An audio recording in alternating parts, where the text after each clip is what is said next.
एक जगह की पॉपुलेशन इंक्रीज्ड टू, पहला कीवर्ड है टू,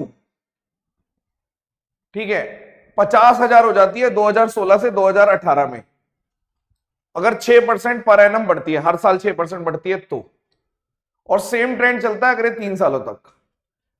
अगर ए जो है वो पॉपुलेशन 2016 की है, बी जो है वो पॉपुलेशन 2020 की है, तो both are approximated to the next, मतलब अप्रोक्सीमेशन लेना है दोनों का, तो बी और ए में क्या आएगा।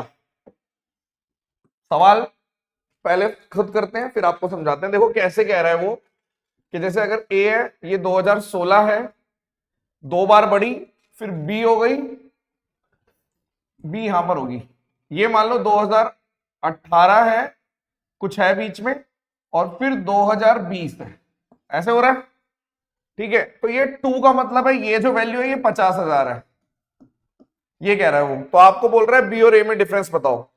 देखिए बहुत ही सिंपल तरीके से आप कर सकते हैं। आपने बोला अप्रोक्सीमेशन, कीवर्ड है अप्रोक्सीमेशन। अगर मैं 6% और 6% से लगातार 2 बार बढ़ाता हूं, तो आप बोलते हो कि हमें सक्सेसिव से पता है, तो हम बोल सकते हैं 12.36%। यानी कि मैं ऐसे भी कह सकता हूं कि अगर मैं 1.06 और 1.06 मतलब 6% से बढ़ा रहा हूं, तो एक तरीके से 12, आप ऐसे समझ लो 12.36% से बढ़ गया। और मुझे मालूम है कि 1/8 की वैल्यू 12.5 होती है, तो क्या लगभग 1/8 ले लूं अप्रॉक्स, तो कह सकता हूं कि कोई चीज 8 से 9 हो रही है, और अगले साल भी 2 सालों के गैप में 8 से 9, फिर से 8 से 9 हो रही है, तो आप कह सकते हो कि ये 72 है, तो ये 64 है।